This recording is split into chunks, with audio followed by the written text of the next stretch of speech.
Good afternoon, everyone. Thank you so much for joining. My name is Alice Roche, and I'm the COO of Charity Digital, who are the organisers of the event that you're attending. So today I am joined by Kat and Alex, co-founders of Dot Project. Hi, Kat. Hi, Alex. So Dot Project are an organisation that helps charities build their digital confidence as they explore the importance of getting funding for digital projects and how charities can remove the barriers for asking for it. So just before I hand over to Kat, I am going to run through a couple of house rules. So just to let you know, the session is being recorded and the recording slides and all resources will be made available on demand for 30 days post the event. Closed captions are available and I will post in the chat how to enable these. And please feel free to open the right-hand side of your screen now and let us know where you're joining from in the live chat. It will be great to find out where people are coming from today. And finally, if you do encounter any sound or image issues due to the extraordinary weather that we're having, then do just let us know in the chat and we will try to get that resolved for you. But yes, fingers crossed for strong internet connections. And I'm just going to pass over to Kat now. Thank you so much. Welcome everyone, and thank you for being here. I'm Kat with Dot Project, and at Dot Project, we're deeply committed to bringing people together for meaningful conversations that foster connections and sow the seeds for collaboration. Today, we're thrilled to introduce a panel bringing together charities and funders who have direct experience in accessing or designing digital funding. We've invited them here today to engage in honest conversation and share their genuine reflections on the topic. So I'll pass to you, Alex, to introduce our panel. Fantastic. Thank you, Kat. And I am very, very excited to introduce the panel. I will keep it really short. I think all of you have access to all of their bios on the Summit platform. I'm going to start with Nana Otto Oyorti. She is the Executive Director of Forward, the premier African diaspora women's rights organization in the UK. And they do amazing work on multiple forms of violence against women and girls, including female genital mutilation. I'm also super, super pleased to have with us Carrie Gerstheimer. Carrie is the CEO and founder of Access Social Care. And I love when I asked Carrie what she wanted me to introduce the organization as. She said, we are a specialist legal rights charity that is doing some very exciting things with tech and data. So I'm looking forward to hearing more about the exciting things.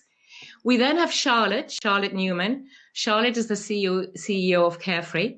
And Charlotte spent the past 6 years developing Carefree to radically transform how unpaid carers can access vital breaks, to bring both greater sustainability to our health and the social care system.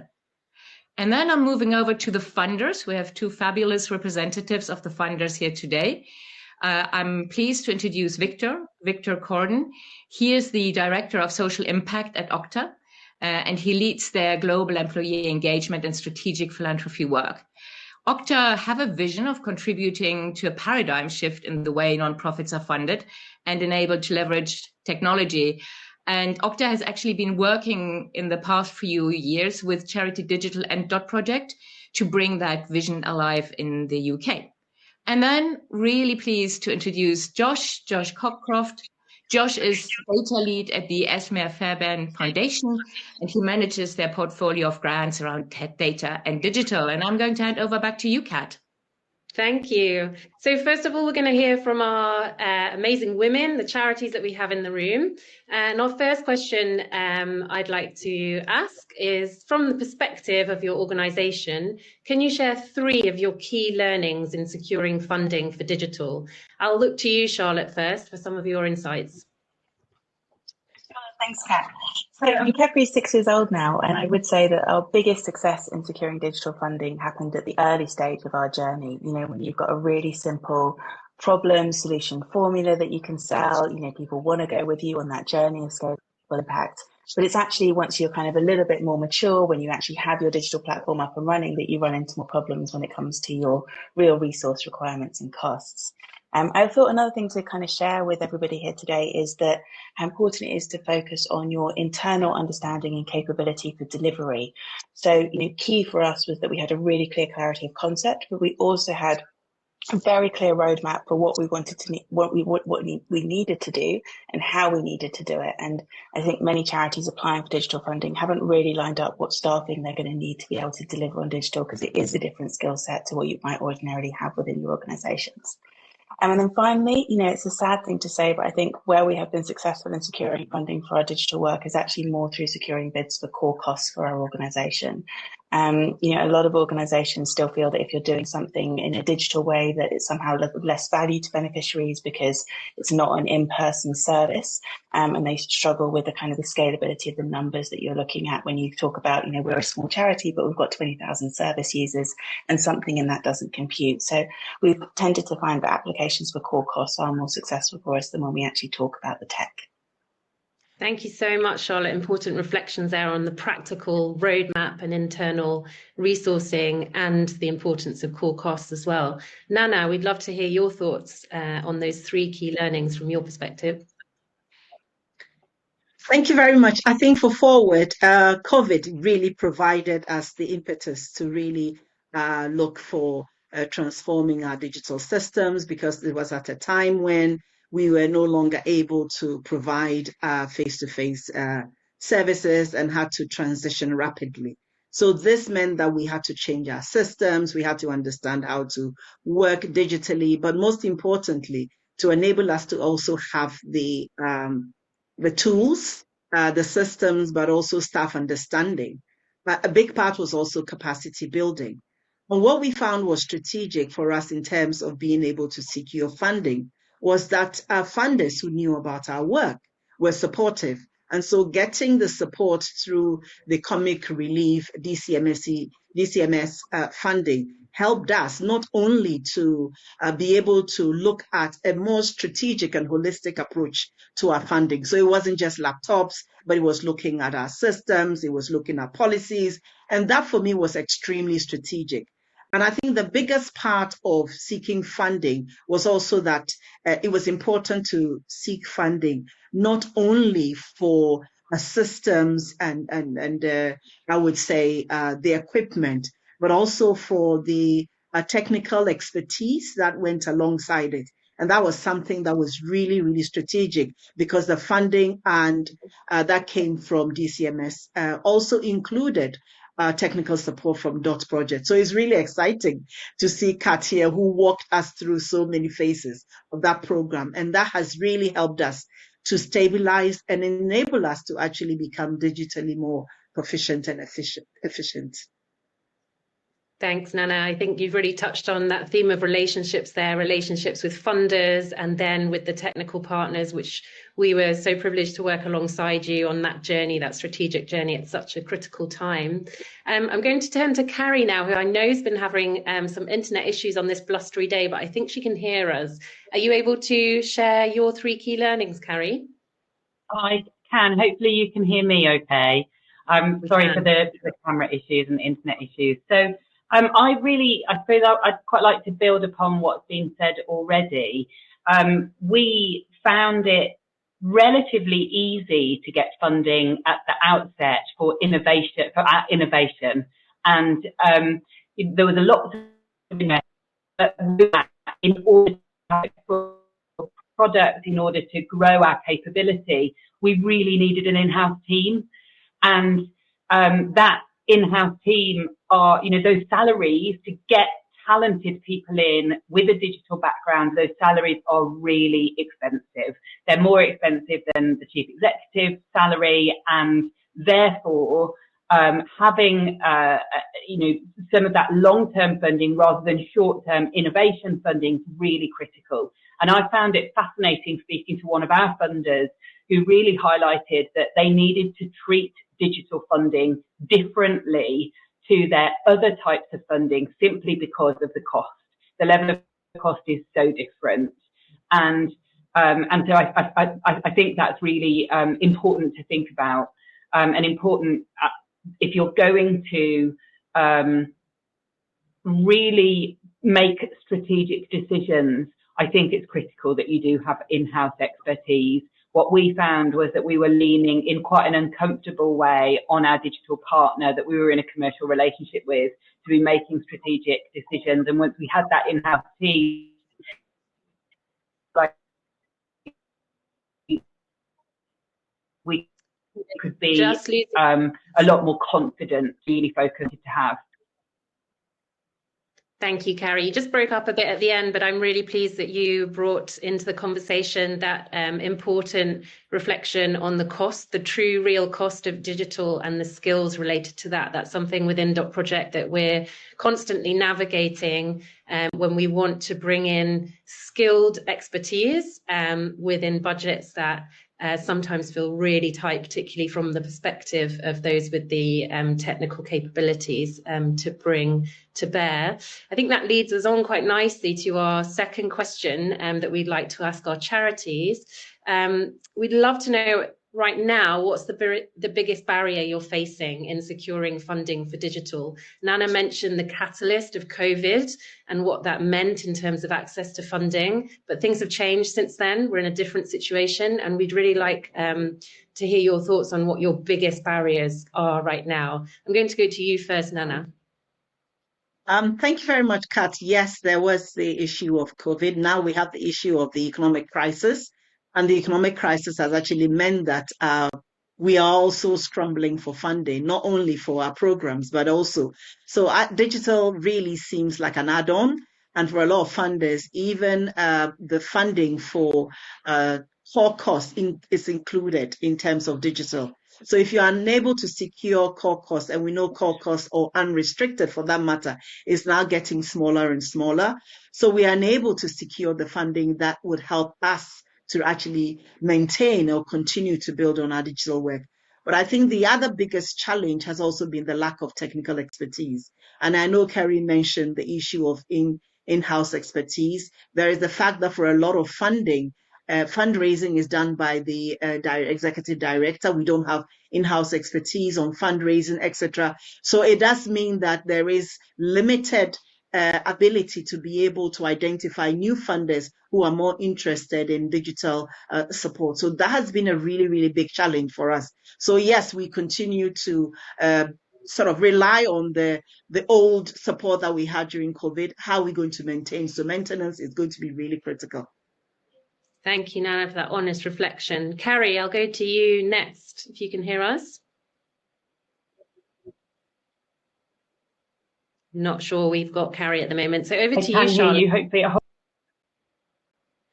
You're cutting in and out, Carrie. So I'm going to go to Charlotte. We'll come back to you. Hi. So, yeah, I think for us, it's been that if you have a different model or way of doing things, it's very easy for funders to ignore you. So, part of Kepri's model is that we're leveraging new resources into the social care sector. So hotels donate their excess capacity to us and we distribute it to unpaid carers. And one great way to look at that from a funder's perspective is your impact secured and you've got a match funding partner with you there with the hotel industry. But that's not the way that we've been translated. And I think it's a lot easier for funders when they're thinking about digital projects. They tend to mirror what was previously in-person services, taking them online. So we had an experience this week of, a partner of ours securing a massive bid for, £500,000 for an online coaching program. Now that's just taking an in-person service onto the online, and they got major funding for it. We went to the same funder and we'd said, for that money, we would be delivering, £5 million worth of gifted accommodations, 20,000 carers. We don't get past the first stage. In fact, I would say Capri is one of the top digital charities in the UK, and we haven't gotten past the first stage of any major funder in a long, long time. And so the struggle becomes really, really hard. And despite the fact that we are doing that journey of moving from early stage into what would ordinarily be a Series A round, if you were looking at this from a tech startup perspective. Secondly, I think the form and quantum of capital is really insufficient. People have spoken about the kind of the costs involved. We're quite good at scapegoating a lot of that cost because we use primarily no-code tools rather than building the tech ourselves. But nonetheless, most digital grants are still 15,000, 30,000. Nothing about the kind of the maintenance or the ongoing, development costs, or when it becomes really embedded into how your organization does what it does. we are now caught in a loop of having to go after social investment, which is very expensive for charities to take on. And of course, once you take on that social investment debt, you end up being in a situation where you don't have any free reserves to be able to meet grant funding application criteria. And so you're cutting off one income stream for another. And then the final thing I would say is that we also have a big problem around the older charities, more established brand charities, really taking up a lot of the digital funding in the space, and newer organisations, younger organisations like Carefree, just not getting a look in. Thank you, Charlotte. Some critical points there around doing things genuinely differently and the barriers that exist to really getting through the door even in some cases. And then also, again, that focus on expertise and much needed skills within the sector. Carrie, I'll just see if you're still there just for 1 minute. Do you have any barriers? Yeah. Can you hear me okay? So I suppose what I just wanted to add was we've been really fortunate to get startup funding to pay for some salaries for 18 months. We have a social enterprise model, so we want to license our product so that it's sustainable in the long term, but we won't achieve financial sustainability in 18 months. So I think it comes down again to that longer term funding. I would second what Charlotte says about social enterprise, in social investment. So we're having to start considering social investment.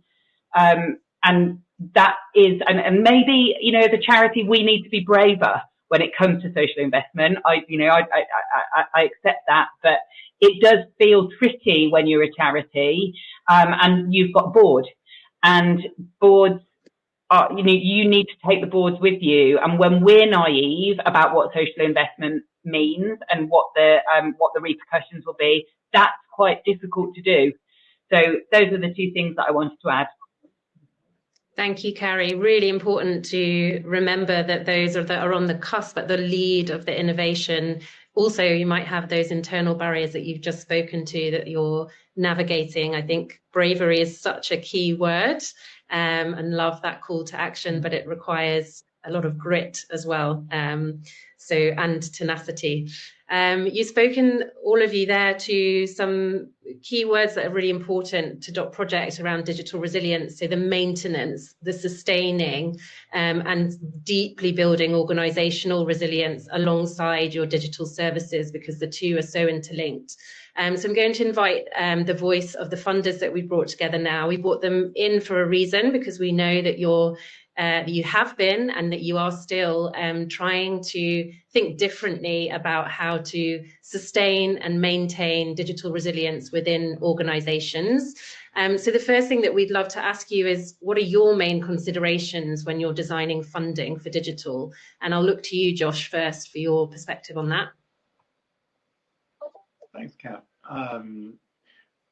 It's a really interesting question. So when it comes to funding digital, ESME takes two approaches: infrastructure, and then for our main grants program. So for our main grants program, we obviously fund a whole range of organizations in different fields. Most of our funding is unrestricted, and we tend to do multi-year, typically kind of around 3 or so. When we consider applications, we have absolutely no problem at all organizations including budget for digital work within that. Sometimes that may be transformational work, or an organization transitioning from a previously kind of mainly offline way of working to online one, or it might be part of their more gradual evolution over time to address their changing strategic needs. Crucially, we don't really see funding digital in that sense as being separate from the core work that charities are trying to deliver. It's 2023. A lot of work that we support has a digital component because they're part of our part of standard business, and we try not to be scared about that. We have 2 people internally, myself and a technology lead, who advise on the grant managers as proposals progress as well, in terms of kind of the technical elements of their work. We do also have a specific fund relating to data and digital, which falls under an area of work we call infrastructure and new ideas. This fund works in a few different areas, such as campaigning as well, but is essentially set up to improve and support the infrastructure and support which first sector organizations can access. So to this end, we support organizations like Catalyst, who I think was speaking earlier today, DataKind and 360 Giving, to name some of the bigger grants we're making in the area. So we're designing funding for this space. I mean, we're painfully aware of the lack of infrastructure funding for this work, and with our main grants program, we want to provide long-term flexible support. The pot of money isn't huge, and so we are very specific about who we fund. And alongside cash support, we also give as much support as we can through convening, influencing, essentially using our position as a key funder in the space in any way we can, and taking what I hope our grantees would see as a collaborative approach. Thank you, Josh. It feels really refreshing to have the word infrastructure and new ideas alongside each other. There's an audience comment that's come in, even charities who don't want to move into digital service delivery still need digital infrastructure, isn't that true? And often have little insight on how to do it. So thanks for sharing the kind of overview of that initiative, because it sounds like that will have a lot of information for charities in that type of position. Victor, we'd love to hear from you around your main considerations when designing funding for digital. Yeah, definitely. Well, thanks for the invitation to be here. So as Alex shared in the open, Octa for Good has had a vision of a paradigm shift in the ways that nonprofits are funded and enabled to leverage technology. And this has really been a North Star in our philanthropy for years. So our approach has largely been focused on kind of what we call nourishing the ecosystem, or plainly speaking, we've been funding a lot of nonprofits that help other nonprofits with their tech needs. So we've, as mentioned, we've worked with Charity Digital and the DOT project for the last few years and really recognize the important role that they play in the sector.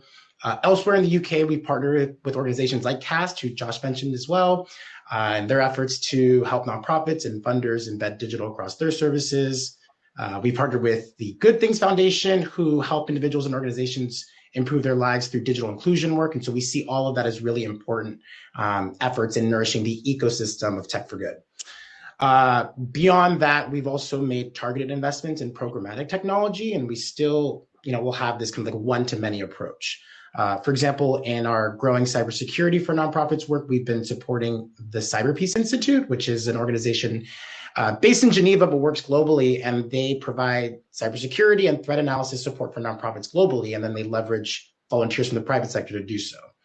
And so finally, we're really starting to turn our attention to our own grantees' operational technology needs. We've got this portfolio focused on nonprofit digital transformation, kind of that ecosystem work, but we also are investing in climate as well as in tech education, workforce development, kind of outside, kind of like organizations that are providing program and service delivery outside of technology itself. And so we've been leveraging things like cohort-based capacity strengthening opportunities, and then making like dollars available to support specific technology needs or opportunities that kind of come out of those programs. So support the ecosystem, find opportunities for leverage when it comes to funding digital, where one investment can help as many nonprofits as possible, provide generalizable value for the sector, and really just ensure that our own community of grantees are really supporting their own technology journeys. Thank you, Victor. A great insight there to the work that Octa's doing. And I think it's fair to say that on our panel today, we've got people across the system that are looking and working towards that paradigm shift that you spoke to. And what we're really interested in at Dot Project is to push the conversation forward and really acknowledge that some of the barriers are systemic and need collaboration in thinking about solutions. I think there's an insight here from one of the attendees, just a really kind of small example that when you're going through the process of applying for funding, for example, lacking expertise and understanding of actually how to pitch for a project proposal around ideas of digital service provision, for example, is a key challenge. So we'd really love to ask you both, Victor and Josh, if we could bring some magic into today and give you a magic wand, what are the three things that you'd like to see more of within the sector in the context of funding for digital? I'll pass to you first, Victor. Sure. Well, I think I'll stay on that trend and just say one of the things that we worked on last year with some of our grantees was some fundraising specific bootcamp support, bringing in fundraising experts to help organizations increase their confidence in fundraising. And as a part of that was operational needs like technology. So I just think, more funders need to fund technology as a critical expense in the delivery of programs and services. Like it's, I think, it is almost ignorant to, think about the delivery of the programs and services and not think about the technology that's needed to do that, right? So I'd love to see more funders doing that, and that more nonprofits can add that expense to grant proposals and budgets without hesitation. Like there's no need to feel like you can't do that. I think more funders investing in their own community of grantees from a capacity perspective, and then seeing technology as a critical need of investment strategically to meet their program and service goals. And then finally, and this is something that has come out of our partnership with CAST, I'd really love to see the sector adopt more instances of reuse, where organizations are using tools or processes or assets that are developed by another organization. This is super common in the development of like digital tools, right? Like developers will reuse code to create new products or reuse standards to ensure that there's integration, interoperability. So it obviously saves time, it saves money, and it allows you to test out new ideas, and it's quicker, frankly. It's not common or consistent in nonprofits for a whole host of reasons. But again, CAST is doing some work in this space. It's super interesting, and we'd love to see more collaboration, not only among like nonprofits reusing technology amongst themselves, but that funders are supporting that and advocating for it in the grant making process. And it really needs to start, I think, on the funder end to make that more available for folks to do. We absolutely champion that. If we were in person, I think I'd have reuse on a banner in the session. Josh, what about you? We'd love to hear your insights. What would you do with your magic wand? So if I had a magic wand, I mean, some of these will mirror what Victor was saying, really. But I mean, as I've said, kind of SMA's approach to digital work, for the most part, sees digital as a core of how organizations work. And grantees, but as a whole, deserve more flexibility from funders and the trust that they know best how to spend their money, even to deliver the work. Things change rapidly, new opportunities and challenges arise, and digital should not be hived off into a separate strand of work that should be funded separately. It isn't. It's part of the core part of work that organizations doing for the most part in this era. So I think the first thing would be more funding that's unrestricted, and recognizing that digital is very much part of that would be hugely beneficial and stop this kind of weird artificial divide between digital and real life in terms of whether organizations are working. The second for me is very much more funding for data and digital infrastructure. I mean, there's a real lack of funding going into the space. I mean, a recent report by Paul Hamlin Foundation identified ESME and Lottery as the two largest funders of the space by value. And given that this is only a small proportion of our spend, and we're a fraction of the size of the lottery, it's frankly pretty ridiculous. It's not healthy for one or two funders to be kind of propping up an entire sector. It's too risky and too opportunities get lost. So I would like to see more funders coming into the space, recognizing that they and their grantees rely on infrastructure to do the vital work. My ideal world would be one where every funder recognizes the importance of infrastructure charity sector and commits to granting a proportion of their annual spend to some form of levy, essentially. But obviously, easier said than done for anyone who's ever tried to argue with a bunch of funders. And then my final thing that I kind of wanted to add on was actually, this is probably less specific really around funding for digital, but I think that has a knock-on effect, which is about changing the makeup of trustees of both grantee organizations and foundations. And I think having more, having trustees with better digital expertise would go a long way, both in terms of charities being able to make the case, funders being able to understand why this is necessary and how it should work, and I think would make a huge impact. And this goes on about something we've been banging on for a while, which is about the need to increase the diversity and representation on boards across the whole. And part of the upshot of that would be more trustees with different skill sets, which would be able to inform this work. Brilliant. Thank you, Josh. And I totally wave to that. I think we work a lot with boards, and I think there's two current behaviors. One is that the board itself isn't comfortable, or that there is a digital hero on the board. And both of those articulations can become very unhelpful. So actually being able to democratize digital and technology knowledge across the board is for us one of the key levers to really make this work from a systemic point of view. Really, my job is to say absolute thank you to all of you. Thank you to the weather that allowed us all to speak. I nearly also said thank you to the music, but there was no music involved in this making of the panel. Thank you to the audience. I loved some of the conversations. I tried to involve in some of them. And actually, this is what I just wanted to reiterate. You might have seen the ticker through the panel. We would love to continue this conversation because we believe the only way to make something the new normal is to normalize the conversation and to make space for it. So if you have a specific point of view, if you share information, experience, or you just want to be involved, drop us a note at hello@project.coop, and we promise to write back. We want to talk more about this. We want to be more open, and we see ourselves as the conveners, not as the holders of the solution. This is a systemic conversation, and the solution sits in every single one of us. So thank you so very, very much. And I think I'm handing back to Alice. Yes, thank you, Alex. And thank you so much, Kat and Alex, for that session, and to all of our brilliant panelists. As a COO of a infrastructure charity, it's really, really interesting and insightful to get to hear that from all of you. So just a reminder that you can actually rate the session afterwards by selecting the stars underneath the session title. All resources from this session will be made available on demand for the next 30 days on the platform. And please do feel free to join our networking area, which is the little armchair at the top. So it's an icon at the top, and you can chat with your peers, but you can also ask questions to the speakers. And check out our partner booths as well as our very own Charity Digital booth if you don't know what we do as a registered charity ourselves.